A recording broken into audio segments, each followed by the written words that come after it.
hablando del terremoto del 76, el famoso terremoto del 76, y también la guerra civil que duró, creo que 36 años duró la guerra civil acá en Guatemala. Es una de las guerras civiles, creo que es la más larga de América Latina, o por lo menos una de las más largas, dependiendo cómo se cuenta la guerra civil de Nicaragua también. Pero esos eventos también ayudaron a que el evangelio se fuera expandiendo y consolidando acá. Entonces vamos a entrar al tema, vamos a ver hasta dónde llegamos. Tenemos bastante que cubrir, pero pues vamos a intentar ir despacio. La semana pasada creo que nos fuimos un poquito rápido, ¿verdad? Entonces hoy vamos a intentar ir un poquito más despacio. Vamos a ir en segunda aquí todo el tiempo para poder cubrir lo que se pueda cubrir, y si no, pues el próximo jueves podemos seguir cubriendo, y el próximo jueves y el próximo jueves, ¿verdad? Al final no hay ningún problema con eso. Entonces no vamos a, por cuestiones de tiempo, no vamos a hablar mucho acerca de la revolución del 20 de octubre de 1944, pero solo para recapitular, ¿verdad? Nuestra historia guatemalteca. En octubre de 1944 se derroca el gobierno de Jorge Ubico, ¿verdad? Que había estado en el poder durante ya bastante tiempo. Hay un triunvirato ahí después y toda la cuestión, pero realmente el primer presidente electo democráticamente después de la revolución de 1944 es Juan José Arévalo. Y Juan José Arévalo promete crear una nueva Guatemala en base a una doctrina que él llama el socialismo espiritual. Y básicamente el socialismo espiritual era fortalecer la identidad nacional del país, fortalecer los recursos nacionales en beneficio de los trabajadores. El tema de los trabajadores se va a volver un tema muy importante a medida que sigamos avanzando, especialmente en el siguiente presidente que vamos a ver. Una de las cosas que Juan José Arévalo hizo fue que entre 1945 y 1950 él promulgó un código de trabajo que era revolucionario para su época. El Código de Trabajo permitía la formación de sindicatos urbanos y rurales, y también Juan José Arévalo creó el Instituto Guatemalteco de Seguridad Social. Ayúdeme con la presentación, por favor. Que pues nosotros hoy conocemos como el ICS, ¿verdad? Entonces ahí usted pues con su propia opinión al respecto del ICS, pero Juan José Arévalo fue el que creó esto. Pero también Juan José Arévalo creía en la educación como instrumento vital para ayudar a las personas. Él creía que la educación y la alfabetización era muy importante. En este tiempo Guatemala tenía una tasa muy baja de alfabetización, y entonces Arévalo quería aumentar ese número y descubrió que la mejor manera era a través de los misioneros protestantes. Resulta que los misioneros protestantes, y especialmente los presbiterianos, desde hacía mucho tiempo se habían dedicado a proyectos de alfabetización en áreas rurales de Guatemala. Los misioneros protestantes, en sus esfuerzos de traducir la Biblia a diferentes idiomas que se hablan acá en Guatemala, habían desarrollado alfabetos, formas de escritura, y habían traducido algunos de los antiguos textos. Es interesante porque los frailes españoles, por supuesto, fueron los primeros en hacer eso, pero muchos de los textos que tenemos hoy día, como incluso por ejemplo el Popol Vuh, lo tenemos gracias a los esfuerzos de misioneros protestantes. Ellos decidieron que esto era parte de la cultura, que valía la pena preservarlo, y entonces ellos realizan alguna de las mejores traducciones de estos documentos. De hecho, la mejor traducción del Popol Vuh fue hecha por Pablo Burgues, que fue un misionero presbiteriano acá en Quetzaltenango. Él hizo lo que se considera la mejor traducción hasta el día de hoy del Popol Vuh, y también fue el primero en traducir el Nuevo Testamento al quiché. Y lo interesante es de que cuando él tradujo el Nuevo Testamento al quiché, no lo hizo desde el español, es decir, no agarró la Reina Valera 60 y lo puso en quiché, sino lo que hizo fue que tradujo el Nuevo Testamento directamente desde el griego al quiché. Eso es algo extremadamente complicado de hacer, porque ¿qué tiene que ver el quiché con el griego? Nada, absolutamente nada, a tal punto que por ejemplo el quiché no tenía palabra para alma, no había una palabra para alma en quiché. Entonces Pablo Burgues tiene que desarrollar una palabra para expresar el concepto bíblico de alma. Entonces los misioneros protestantes desarrollaron sistemas de escritura y aprendizaje para idiomas como el quiché, el mam y también el cachiquel. El gobierno de Guatemala adoptó el sistema presbiteriano para escribir el mam como la base para la creación de un solo alfabeto para la transcripción de todos los idiomas de Guatemala. Y entonces, gracias a esos esfuerzos de alfabetización, el gobierno del gobierno de Arévalo sí fue muy pro-protestante, o sea, estuvo muy a favor de las misiones protestantes, y el gobierno de Arévalo también se distinguió por ser muy anticatólico. De hecho, los rumores era que la mamá de Arévalo, en este momento todavía se hubiera visto muy mal, según la sociedad guatemalteca, que un presidente de Guatemala se hubiera declarado como evangélico.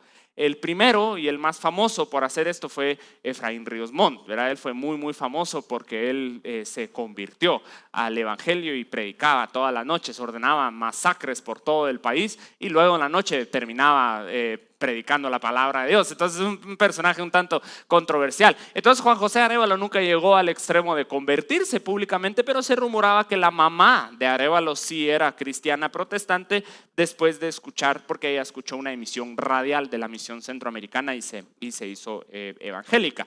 Arévalo también permitió la entrada de dos denominaciones más acá a Guatemala. Tenemos el Sínodo Luterano de Missouri y los bautistas del sur de Estados Unidos. Los luteranos se establecieron en Zacapa, ese era territorio de los cuáqueros. Entonces los cuáqueros fueron a protestar, dijeron los amigos, dijeron se están metiendo en nuestro terreno. Los luteranos muy amablemente les dijeron, miren, en todo Zacapa ustedes tienen como a 100 cristianos, entonces creo que podemos compartir el territorio, no se preocupe, aquí no nos vamos a dar taco a taco, ¿verdad? Ustedes todos sus años han logrado convertir a 100 personas, creo que hay espacio para que nosotros también trabajemos. Pero este acto, cuando los luteranos se establecen en Zacapa, termina de matar lo que nosotros conocemos como el acuerdo intermisional.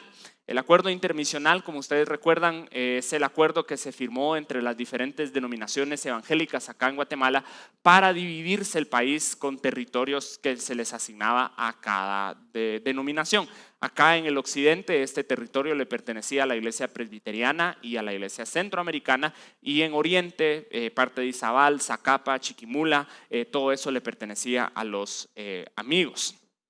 Los bautistas se establecieron en otros lugares como la ciudad de Guatemala, Tecpan y Escuintla. Ahora, este periodo bajo Arévalo, y más adelante ahorita vamos a hablar de Jacobo Arbenz, este periodo se caracteriza por ser muy difícil para la Iglesia Católica acá en Guatemala.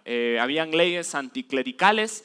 La Iglesia Católica no podía adquirir nuevas propiedades, no podían construir nuevos conventos o monasterios, no podían venir más sacerdotes, y entonces se caracteriza por ser un periodo de baja actividad por parte de la Iglesia Católica. Pero a partir de 1928 el fervor católico empieza a resurgir, especialmente bajo la dictadura de Francisco Franco en España, porque Francisco Franco resucita esta idea de que ser español es ser católico y promulga una idea que se llama la idea de la hispanidad, de ser hispano.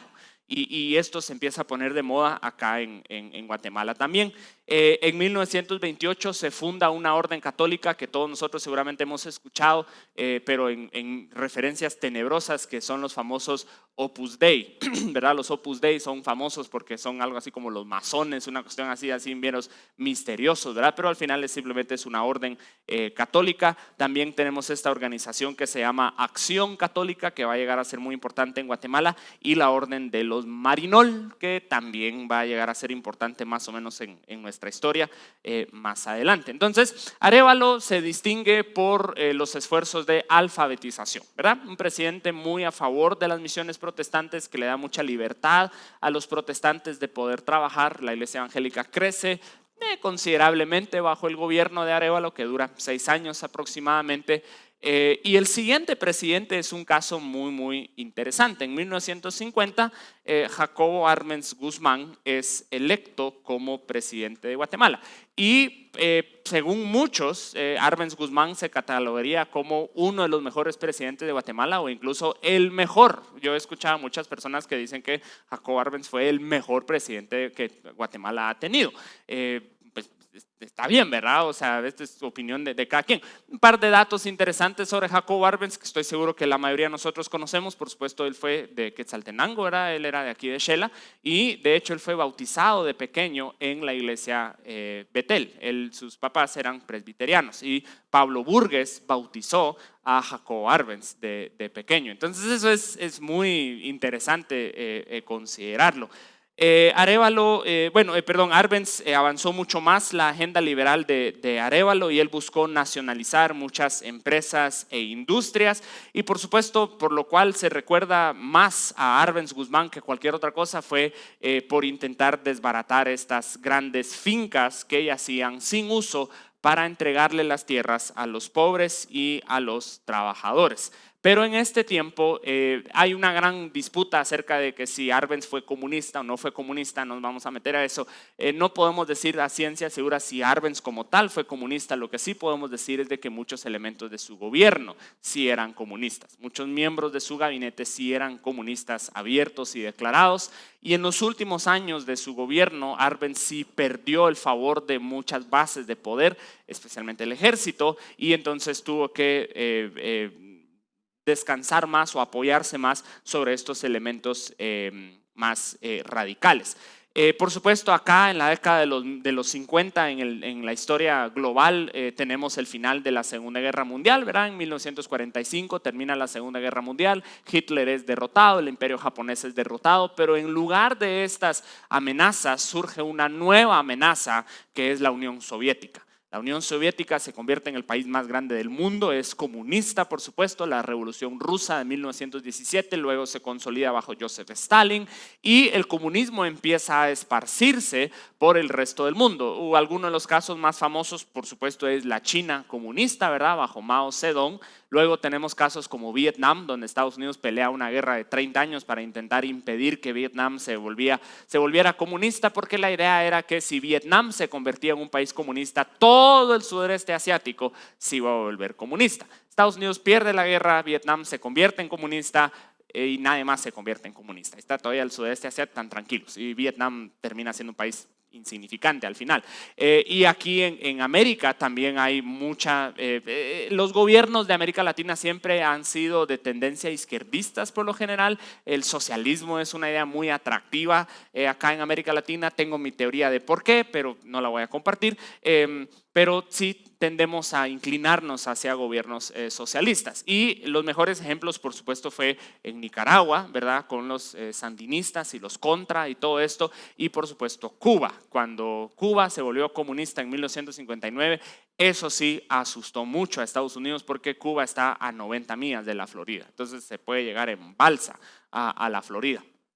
Y por supuesto la crisis de los misiles cubanos en 1962, donde todos pensaron que el mundo se iba a acabar, que los soviéticos colocaron misiles nucleares en Cuba en 1962. Entonces fue una cuestión así. Entonces viene Guatemala, que está a un país prácticamente de Estados Unidos, y empieza Guatemala como a coquetear con el socialismo, con Jacobo Arbenz, y entonces Estados Unidos se empieza a poner nerviosa, y los misioneros americanos acá en Guatemala también se empiezan a poner nerviosos. En 1952 se aprueba la reforma agraria de Arbenz, el decreto 900, que expropiaba cualquier terreno mayor a 2 caballerías de extensión que tuviera 2/3 partes ociosas. La más afectada por esta reforma, por supuesto, fue la United Fruit Company, que ahorita vamos a hablar de ellos más adelantito.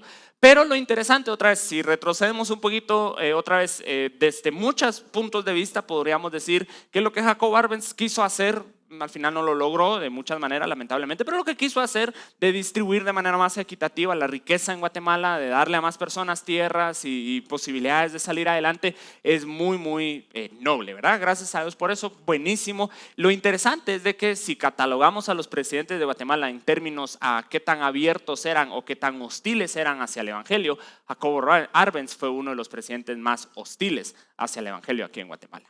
él realmente no se va bien con los misioneros protestantes y buscó limitar de gran manera la actividad misionera acá. Por ejemplo, los evangélicos tenían control de las escuelas en el área rural por los proyectos de alfabetización.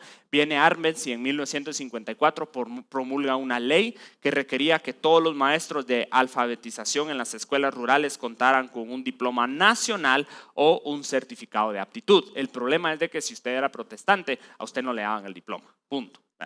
Luego Arbenz comienza a cambiar los requisitos para obtener la visa guatemalteca para entrar al país, hace que fuera virtualmente imposible que nuevos misioneros entraran al país por todos los requisitos. Eran años de trámites, era un trámite muy caro y al final la respuesta siempre era no, ¿verdad? Simplemente no. Entonces Arbenz empieza a hacer que ser evangélico acá en Guatemala fuera un poco más difícil. A pesar de eso, muchos evangélicos guatemaltecos veían con simpatía, por supuesto, las políticas de Arbenz e incluso muchos de los misioneros americanos se daban cuenta de los beneficios de muchas cosas, aunque por supuesto también se quejaban de lo difícil que era trabajar bajo ese gobierno. Y en este tiempo, y esto es importante para nuestra historia, bajo el gobierno de Arbenz empiezan a surgir y a desarrollarse diferentes organizaciones campesinas, cuyo objetivo es de alguna manera implementar las reformas agrarias, y poder ayudar a distribuir las tierras. Estas organizaciones campesinas van a cobrar un sentido diferente en un par de gobiernos más. Pero lo interesante es de que muchos protestantes, muchos evangélicos, tanto presbiterianos como centroamericanos, forman parte del liderazgo de estas organizaciones campesinas. Y las misiones evangélicas no lo ven mal, necesariamente lo ven como un intento de parte de estas personas de buscar la igualdad que les correspondía. Por ejemplo, en 1944, justo después de la Revolución de Octubre, hubo una revuelta en Patsicía, en donde murieron 14 personas, 14 ladinos específicamente, y 3 miembros de la Iglesia Centroamericana estuvieron dentro de los 34 rebeldes que fueron ejecutados. En Chinautla, miembros laicos de la iglesia presbiteriana formaban parte del liderazgo de Unión Campesina, que buscaba reorganizar las tierras en base al decreto 900. Entonces lo que vemos es de que muchos evangélicos en este tiempo empiezan a participar más en este tipo de organizaciones. Eso va a ser importante en un momento. A pesar de su hostilidad hacia la iglesia evangélica, Arbenz sí permite la entrada de un grupo de traductores que se conoce como el grupo de traductores Wycliffe. Esta es una organización muy grande y muy importante para la historia de la iglesia porque esta organización ha sido responsable por la traducción de la Biblia a muchos idiomas. Y los traductores Wycliffe, de hecho, fueron fundados por un misionero acá a Guatemala llamado Cameron Townsend. Cameron Townsend era centroamericano, era la iglesia centroamericana y él funda este grupo de traductores. De hecho, el cachiquel es un idioma escrito gracias a esta organización. Cameron Townsend inventa una forma de escribir el cachiquel. Hasta este punto de la historia el cachiquel solo era un idioma oral, no era un idioma escrito. Entonces hay varias biografías sobre Cameron Townsend, si usted la quiere leer, son muy buenos libros. Yo leí algunos de estos libros y cuenta Cameron creo que se llamaba Joseph Cameron, entonces dice que cuando él aterrizó aquí en el puerto San José, obviamente vino en barco, ¿verdad? Y entonces cuando le preguntaban, ¿y usted cómo se llama? Él decía Cameron, entonces decía, camarón, le decían, ¿verdad? Entonces qué raro este americano, va tan feo los nombres que le ponen, pobrecito, ¿va? Entonces camarón le decían al hermano, ¿va? Entonces entonces, finalmente dijo, me llamo José, ¿verdad? Ok, José, perfecto, está mejor, ¿verdad? Entonces Cameron, pero entonces a pesar de esto Jacob Arbenz sí permite que los traductores de Wycliffe entren a Guatemala. Pero tenemos la siguiente situación, el siguiente gobierno que comienza cuando el 18 de junio de 1954 Carlos Castillo Armas invade Guatemala desde Honduras con una fuerza apoyada por Estados Unidos. Estoy seguro que casi todos nosotros conocemos la historia de lo que sucedió, pero Jacob Arbenz empieza a meterse con la United Fruit Company. El dueño de la United Fruit Company es hermano del director de la CIA en Estados Unidos. Entonces ahí es donde Estados Unidos en esencia derroca a Jacob Arbenz, ¿verdad? Entonces esto tenía todo el apoyo del gobierno americano. Estados Unidos siempre ha tratado a América como su patio trasero y entonces aparentemente ellos creen tener esta libertad de poder hacer lo que quieran en este tipo de cosas y entonces apoyan a Carlos Castillo Armas. Carlos Castillo Armas entra a Guatemala por Chiquimula cuando llegan a la escuela Berea. Si ustedes recuerdan, la escuela Berea es una escuela que fundan los amigos, los cuáqueros. Cuando llegan a la escuela Berea, ven a un grupo de estudiantes jugando en el patio, los confunden con soldados, lo cual me parece a mí muy difícil de hacer, y bombardean el patio de la escuela y matan a varios de los estudiantes de esta escuela evangélica. El 27 de junio Arbenz renuncia y huye del país con algunos seguidores, pero Castillo Armas cuenta con gran apoyo entre los católicos conservadores. Ellos lo ayudan, el ejército y los católicos conservadores lo ayudan a llegar al poder. Y usted sabe cómo funciona esto. Siempre hay personas que ayudan a la persona a llegar a la presidencia y el presidente entonces, ya que está en el poder, tiene que ir a repagar todos los favores, tiene que devolver esto y tiene que cancelar sus deudas con los diferentes grupos. Entonces, Castillo Armas decide que él va a recompensar a la Iglesia Católica por su apoyo en su aventura militar. Entonces, en 1955 él promulga una nueva constitución, dándole personería jurídica a la Iglesia Católica y abrogando antiguas limitaciones sobre adquirir propiedad privada. Nueva, también le permite a la Iglesia Católica fundar nuevos conventos y le permitía a los sacerdotes oficiar matrimonios civiles. Eso me parece muy interesante porque por supuesto a los pastores no se nos permite oficiar matrimonios civiles, por supuesto, pero en la época de Carlos Castillo Armas, por lo menos los sacerdotes sí lo podían hacer. El arzobispo de Guatemala le puso presión al presidente para que declarara al catolicismo la única religión estatal, pero él decidió no hacerlo. Entonces, por lo menos no llegó tan lejos y creó el Comité Nacional Pro Defensa contra el Comunismo para supervisar las actividades de los misioneros protestantes acá en Guatemala. Y otra vez, recuerden que les dije hace un momentito que muchos evangélicos se aliaron con las políticas de Arbenz, entonces ahora se encontraron del lado equivocado de la política.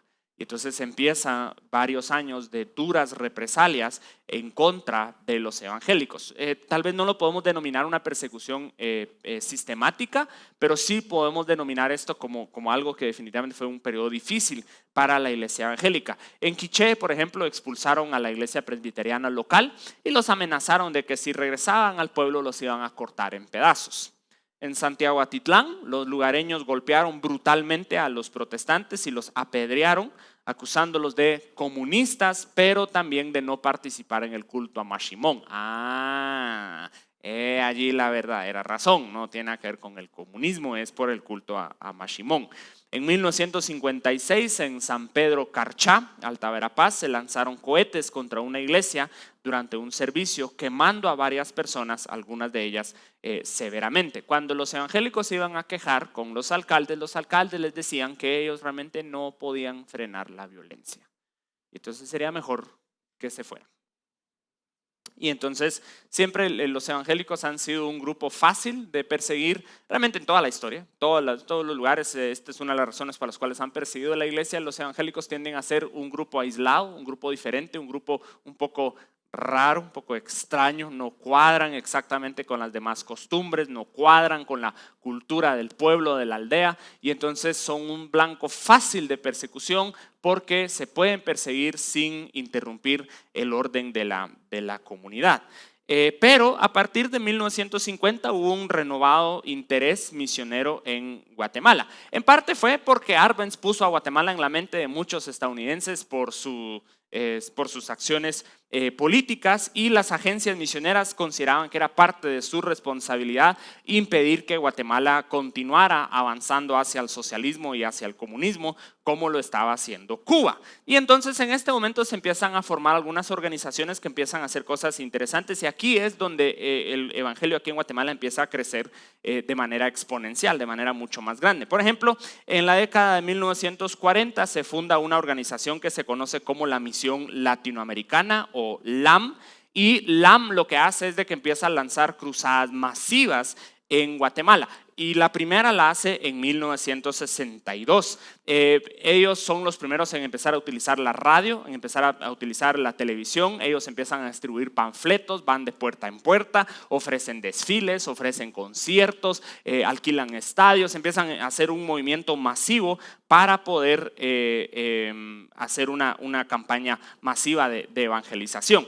Aunque ellos empiezan a utilizar la radio, no fueron los primeros en utilizar la radio, porque ya en 1946 la Misión Centroamericana había comprado espacio en diferentes emisoras, y en 1948 fundan, por supuesto, la radio TGN, ¿verdad? La Radio Cultural. Y entonces todos nosotros conocemos, esa fue la primera emisora cristiana acá en Guatemala. Ahora la vasta mayoría de emisoras, ahora hasta las piratas son evangélicas, pero sí, que usted va escuchando una canción de alabanza y se mete una prédica encima de su canción de alabanza, ¿verdad? Entonces es una cuestión, somos especiales, pero de alguna manera u otra esparcimos el evangelio, gracias a Dios por eso. Pero la TGN fue la primera, o ahora se conoce como Radio Cultural, tiene repetidoras en todos los departamentos del país y tiene una fuerte presencia en México. Lo interesante, esto yo no lo sabía, pero estaba investigando acerca de ellos, y en su sitio web dicen que en México todavía se prohíbe la radiofusión evangélica. En México están prohibidas las radios evangélicas. Entonces lo que la TGN hace es de que transmite desde Guatemala para México. Y entonces es una presencia evangélica en la radio en México sin violar las leyes de México. Entonces me parece brillante al final, excelente, ¿verdad? Entonces gracias a Dios por eso, ¿verdad? Y las campañas del LAM y del Instituto para la Evangelización a Fondo fueron muy exitosos, porque en 1950, entonces miren, ahora pónganse a pensar, se supone, según los últimos censos, se supone que en Guatemala más o menos un 40% de la población se identifica como cristiana evangélica, el 40% de los guatemaltecos. En 1950, después de casi 75 años de actividad misionera, menos del 1% de la población guatemalteca era evangélica. Eran 30,000 evangélicos en todo el país. Entonces es interesante, estamos hablando de 1950, no 1850, 1950, hace relativamente poco tiempo. Pero solamente en la campaña de LAM se convirtieron 15,000 personas. Entonces solo esa campaña logró casi subir un punto porcentual ahí de la población cristiana acá en Guatemala. En 1957 Carlos Castillo Armas fue asesinado. En 1961 se formó la primera insurgencia armada en Guatemala, que eran las Fuerzas Armadas Rebeldes. En 1962 sucedió la primera movilización guerrillera y el presidente Miguel Idígoras Fuentes respondió con la imposición de la ley marcial, el toque de queda y el estado de sitio. En 1963 el coronel Enrique Peralta Zurdia dirigió el contraataque militar que culminó con el derrocamiento de Idígoras. Entonces aquí es donde empieza esta fase de la historia de Guatemala que se destaca por las dictaduras militares. El ejército decide que va a controlar el gobierno de Guatemala para impedir que Guatemala se convierta en un país comunista, y básicamente están dispuestos a utilizar cualquier medio para que no surjan partidos reformistas en este periodo. Pero ahora tenemos una cuestión interesante, que es la nacionalización de las diferentes iglesias. La iglesia evangélica es muy interesante. La iglesia evangélica siempre ha crecido acá en Guatemala en momentos de mayor inestabilidad política. Mientras más inestable se vuelve el país, más crece la iglesia evangélica. Entonces acá ya comienza la guerra civil. La iglesia evangélica creció exponencialmente durante la guerra civil. El terremoto vino a ayudar muchísimo a la iglesia evangélica, pero algo que empieza a suceder en este periodo, a partir de más o menos de 1950, es que la iglesia evangélica acá en Guatemala comienza a nacionalizarse, es decir, empieza a romper los lazos con los americanos que fundaron la mayoría de iglesias, y empiezan a formarse iglesias netamente locales. Lo que me parece interesante de esta historia, o de esta parte de la historia, es cómo se repite este patrón constantemente entre nosotros. Por ejemplo, en 1961 la iglesia presbiteriana rompió lazos con la Asociación Misionera en Estados Unidos y se convirtió en la Iglesia Evangélica Nacional Presbiteriana de Guatemala. El problema es que la ruptura fue un tanto prematura y la iglesia presbiteriana casi quiebra en los primeros meses después de romper lazos con la asociación misionera, y tuvieron que abandonar muchos proyectos sociales que había sostenido durante años. Por ejemplo, en 1963 tuvieron que vender el Hospital Americano en Guatemala, en la ciudad de Guatemala, por falta de fondos. Y luego tenemos otras historias que son interesantes y conocidas. Por ejemplo, la semana pasada hablamos un poco acerca de las Asambleas de Dios. Las Asambleas de Dios era una denominación pentecostal acá en Guatemala, nunca recibió el reconocimiento de las demás denominaciones, pero tenía una congregación bastante grande en Guate, con varios cientos de miembros. Pero surge una disputa alrededor de una persona que se llama José María Muñoz. Mire, solo con el apellido me dice todo lo que tengo que saber acerca de este hermanito. Mire, este es joyita el hermanito. Entonces, hay varias versiones de esta historia. No vamos a entrar a detalles de todas las versiones. La versión de Muñoz es que él no aceptaba las actitudes impositivas del misionero estadounidense en su iglesia. La versión de las Asambleas de Dios es que José María Muñoz fue inmoral, cayó en inmoralidad. Entonces José María Muñoz quiso expulsar al pastor norteamericano y sustituirlo con un guatemalteco. No lo logró, entonces él se marchó y fundó una nueva iglesia a pocos pasos de la Asamblea de Dios. Y bautizó su nueva iglesia como la Iglesia Evangélica del Príncipe de Paz. Entonces, interesante, ¿no? Otra vez, entonces vuelvo a aclarar, estoy contando una historia, ¿sí? Yo obviamente no estoy intentando atacar ninguna denominación, pero pues así es como surge la Príncipe de Paz. Doctrinalmente era idéntica a las Asambleas de Dios, entonces son pentecostales, pero la única diferencia es de que contaban siempre con un pastor guatemalteco. Esta iglesia creció rápidamente y pronto estableció varias congregaciones fuera de la ciudad de Guatemala. Una historia similar ocurre con la misión centroamericana. En 1961 un grupo se separó de la iglesia Cinco Calles bajo el liderazgo de Moisés y Otoniel Ríos. Y muchos de nosotros conocemos al apóstol Otoniel Ríos Paredes. Dejaron la misión y fundaron la misión cristiana Elim. Y es interesante porque Elim al principio fue una iglesia centroamericana, y en 1965 todo Elim decidió que iban a ser pentecostales. Entonces todos se pusieron de acuerdo y dijeron: ya no vamos a ser centroamericanos, vamos a ser pentecostales. Y Elim es una iglesia históricamente muy importante acá en Guatemala. Elim fundó una iglesia en Los Ángeles. La iglesia de Elim en Los Ángeles llegó a ser la iglesia hispanohablante más grande de Estados Unidos. La iglesia de Elim durante mucho tiempo fue la iglesia más grande aquí en Guatemala, y la iglesia Elim en San Salvador llegó a ser la segunda iglesia más grande, no del Salvador, del mundo, justo detrás de la iglesia del Dr. Yonggi Cho. Llegó a tener 110,000 miembros en asistencia cada fin de semana. Entonces imagina, entonces mire, yo me pongo, porque pues pensando en una iglesia, ¿verdad? Nosotros que servimos en la iglesia, entonces yo me pongo a pensar, ¿cuántos bebés en la sala cuna? Entonces se van a tener 18,000 bebés en la sala cuna, una cuestión así, ¿verdad? O sea, pues eso es lo que usted tiene. Hoy en la clase de niños de 5 a 7 años tuvimos 23,000 niños, ¿verdad? Tuvimos poquitos, 110,000 en el país más pequeño y menos poblado de Centroamérica. El Salvador es prácticamente San Salvador y los suburbios, es realmente lo que es chiquitío. Y es no por nada le dicen el pulgarcito de América. Y entonces tener una iglesia de 110,000 miembros en El Salvador, proporcionalmente sí es una iglesia absolutamente enorme. Y otra vez, solo la iglesia de Yoido, de Corea, del Dr. Yonggi Cho, era la iglesia más grande. Ahora, interesante lo que sucede, porque lo que sucedió es de que pues, el apóstol Otoniel Ríos Paredes empieza a predicar doctrinas ya no bíblicas, ¿verdad? Entonces él empieza a desviarse y Elim empieza a dividirse.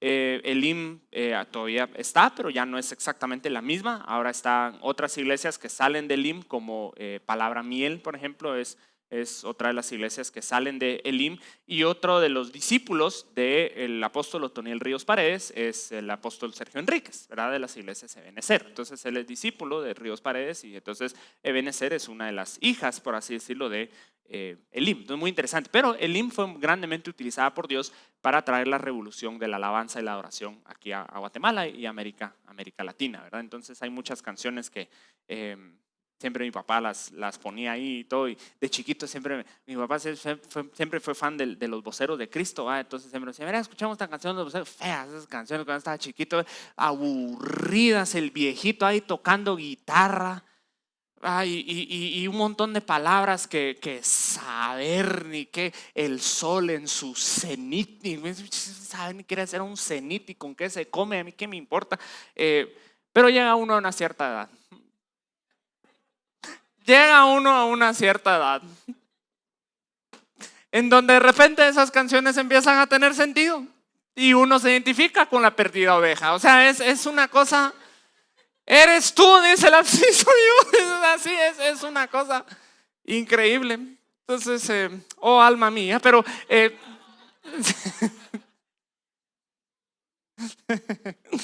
ay, no. Bueno, entonces, ¿qué podemos decir, verdad? Muy bien, entonces tenemos a Elim, también tenemos la iglesia del Calvario. La iglesia del Calvario también fue fundada en este tiempo, separándose de la iglesia del Nazareno. Entonces, por supuesto, en este tiempo el neopentecostalismo está de moda en Estados Unidos, y el neopentecostalismo influye acá en Guatemala. Siempre la iglesia pentecostal ha sido la iglesia más atractiva, por así decirlo, acá en Guatemala. Siempre ha sido la iglesia más grande, la más pujante, la única que se mantiene en crecimiento. Las denominaciones históricas acá en Guatemala dejaron de registrar un crecimiento hace ya varias décadas. La iglesia pentecostal sigue creciendo. Hay varias razones para esto. Una es, por supuesto, el neopentecostalismo. Dos, es la forma de conducir los servicios. A nosotros nos gusta, por lo general a nosotros nos gusta, especialmente a nosotros los guatemaltecos, nos gusta la bulla, nos gusta, ¿verdad? El poquito del escándalo, un poquito, ¿verdad? No nos gusta nada, no nos gusta. Y entonces los pentecostales somos muy así, ¿verdad? Y todas las manifestaciones espontáneas del espíritu y todo ese tipo de cosas. Algo más que sucede, que cuenta como parte de la popularidad de la iglesia pentecostal acá en Guatemala, me parece muy interesante, porque en este tiempo, en la década de los 60, se da el Concilio Vaticano II en Roma. El Concilio Vaticano II intenta acercar a la iglesia evangélica con la iglesia católica. Cambian oficialmente la clasificación. Anteriormente nosotros éramos herejes según la iglesia católica, ahora nosotros somos hermanos separados. Y eso es gracias al Concilio Vaticano. Entonces viene esta idea de la iglesia católica de intentar acercarse nuevamente a la iglesia protestante. Y muchas de las denominaciones históricas, los centroamericanos, los presbiterianos, etcétera, abrazan este tipo de ideas. Dicen, excelente, no, buenísimo, encontremos, porque vienen con una mentalidad muy americana. Eso causó un gran problema aquí en Guatemala, porque muchos dijeron, momentito. Yo tuve que pagar un gran precio por salirme de la iglesia católica. A mí me quitaron mi familia, a mí me sacaron de mi casa, a mí me despidieron del trabajo, y ahora me van a decir que ustedes van a acercarse otra vez a esas personas. No, muchas gracias. Y entonces los pentes fueron los que decían, sí, fuera con los católicos. Entonces vámonos con los pentes. Eso es lo que funcionaba. Entonces la iglesia pentecostal se empieza a perfilar como la iglesia anticatólica. Y es muy interesante porque hasta el día de hoy en la iglesia pentecostal se conservan muchas actitudes que son netamente anticatólicas, ¿no? Y a veces son antibíblicas, porque a veces no siempre sabemos distinguir. Un excelente ejemplo es la reticencia de muchas iglesias pentecostales aquí en Guatemala de celebrar la resurrección de Cristo, por ejemplo. Ese es un excelente ejemplo. ¿Por qué? Porque cualquier cosa que nos recuerda ni remotamente ese es chish, me cubro con la sangre de Cristo. Pero no, la Biblia celebra la resurrección de Cristo, entonces nosotros deberíamos celebrar la resurrección de Cristo. Recuerdo que para este año de que hicimos bautizos y todo, para esas fechas, estaba platicando con Cristian, me estaba contando que él había hablado con algunos otros pastores de la ciudad aquí en Quetzaltenango, y les preguntó, ¿ustedes van a hacer algo para la celebración de la resurrección de Jesús? Y le respondieron, no, porque nosotros no celebramos fiestas paganas. Entonces, esa es una respuesta muy típica, es una respuesta muy típica de cómo pensamos todavía acá.